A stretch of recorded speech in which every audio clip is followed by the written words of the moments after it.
Hey, what's up mga ka-YB? Welcome back to my channel. Kung bago ka dito, I'm Coach Mike and you're watching Youth Ballers PH. Dito, we talk about our basketball club's preparations, trainings, and tournaments ng mga sasalihan namin. Kaya kung interested ka sa mga ganitong content, don't forget to like, share, and subscribe. And hit the notification bell para updated ka lagi sa mga bagong videos.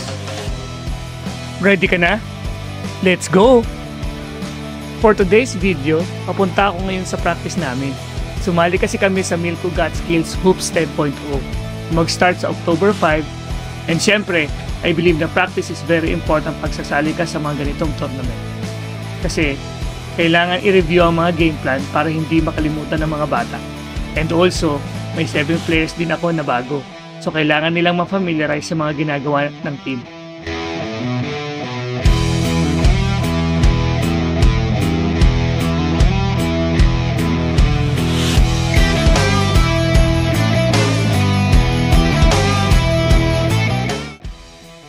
Nandito na kami sa court. Pagdating ko, nandun na si RJ. Si RJ kasi ay nanggaling pa sa Bulacan. Kaya maaga umaalis sa kanila. Habang maaga pa, nagkaroon kami ng one-on-one coaching na ini-improve ko ang shooting form niya and yung release niya sa bola.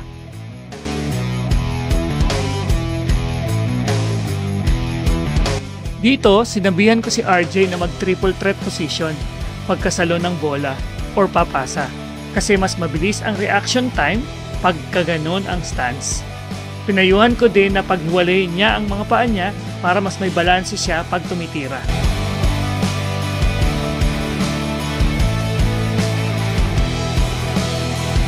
At this time, nagsimula ng magdatingan ng mga players ko.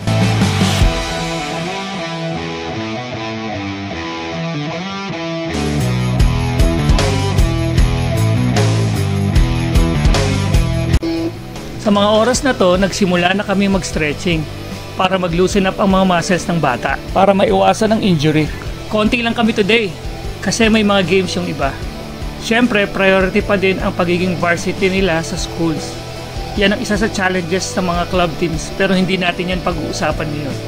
Oo nga pala, total players pala namin for the upcoming tournament is 16. After ng stretching, jogging na. Napaka-importante nito sa paglakas ng endurance ng isang atleta. Kahit ikaw ay napaka-skilled na player, pero kung ikaw ay pagod na hindi mo na ito magagamit. Kung ang endurance mo ay napakataas, dito masusukat kung gaano ka magiging kaepektibo sa buong laro. Tapos na ang 10 minutes nilang jogging. Ngayon, ang drill na gagawin namin ay meron silang kapartner. Yung isa, offense, yung isa defense naman.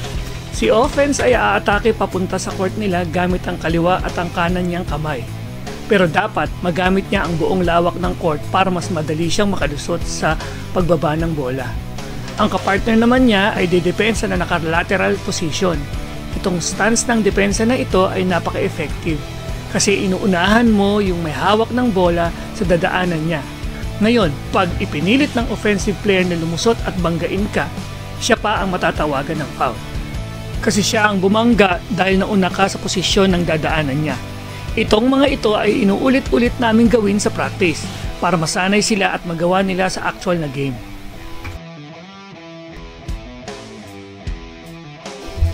Ito si Jean, ang starting point guard ng team. Si Liam naman yung nakatalikod. Parang naninibago sila kasi may camera habang nagtitraining sila. At ito naman si Favor, ang bago naming power forward.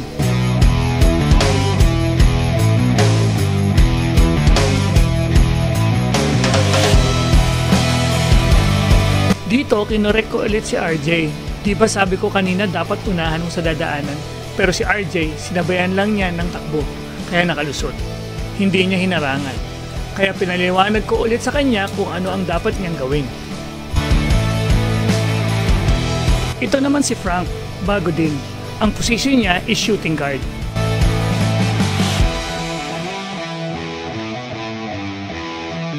Ito naman si Pablo, yung lumilay-up na naka-block. Since 2019, player ko na siya. Kaso nung nag-pandemic, natigil siya sa pagtitraining. Isa siya sa mga bata na players ko. 15 years old lang siya na naglalaro sa 17 and under. Uy, meron na naman akong player na dumating, si Ralph. Isa din siya sa mga bagong players ko. Hindi siya nakapag-practice today dahil may injury siya pero nagstay siya to watch the training. After ng drills namin, dumiretso na kami kaagad sa pag-break ng trap. Every practice, lagi namin ito niraran para masanay sila at mabuild yung tinatawag natin na muscle memory. Sa mga ganitong commercial tournaments, yan lagi ang panggulat ng kalaban. Pag nataranta ang mga players mo, dyan natatambak ng todo ang lamang ng kalaban. Kaya kami dito sa Youth Ballers team, inuulit-ulit namin para tumatak sa kanila at hindi nila makalimutan. Pero syempre, hindi ganun kadali yun. Kaya dapat walang humpay na paulit-ulit hanggang sa ma-perfect ito. Dito naman sa offensive set namin, kinarek ko naman si Favor. Kasi kanina ko pa nakikita na wala pa yung screen, gumagalaw na siya. And also, imbes na sa harap ng screen siya magdaan, sa likod siya pumupunta. So pinaliwanag ko sa kanya na dapat sa harap para makatanggap siya ng bola. Si Javen nga pala yung naka-red na jersey na nagbibigay ng pick. Bilang coach, huwag kang magsawa na i-correct ang mga players mo. Dahil kahit paulit-ulit pa nilang i-commit yung mali, dapat ikaw na coach nila ay matyagang nagpapaalala.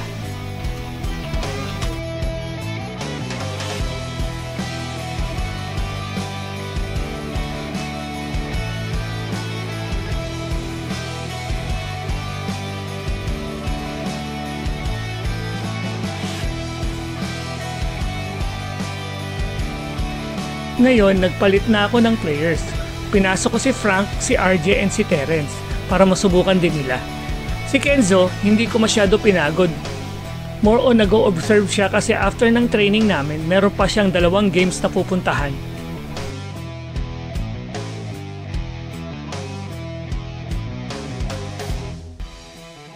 Si RJ, second time pa lang naka-attend ng practice. And ngayon ko lang tinuro sa kanya yung pang-break ng trap. Kasi nung first day niya, more on offensive sets and drills. Kaya dito sa video makikita nag-uusap kami and ginaguide ko siya.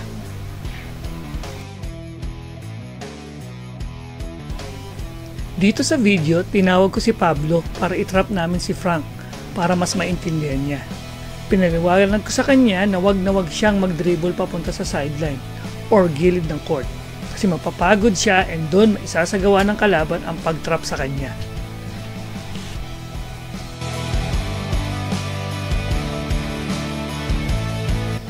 Sinabihan ko si Favor na mag-backpedal all the way sa baba para ma-fast break sa kanya.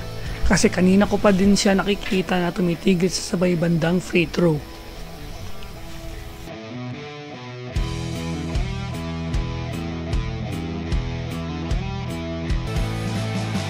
Tapos na ang isang araw ng training namin. Sa puntong ito, pinaalala ko ulit yung mga bagay na ginawa sa practice at siniguradong klaro ang lahat sa kanila.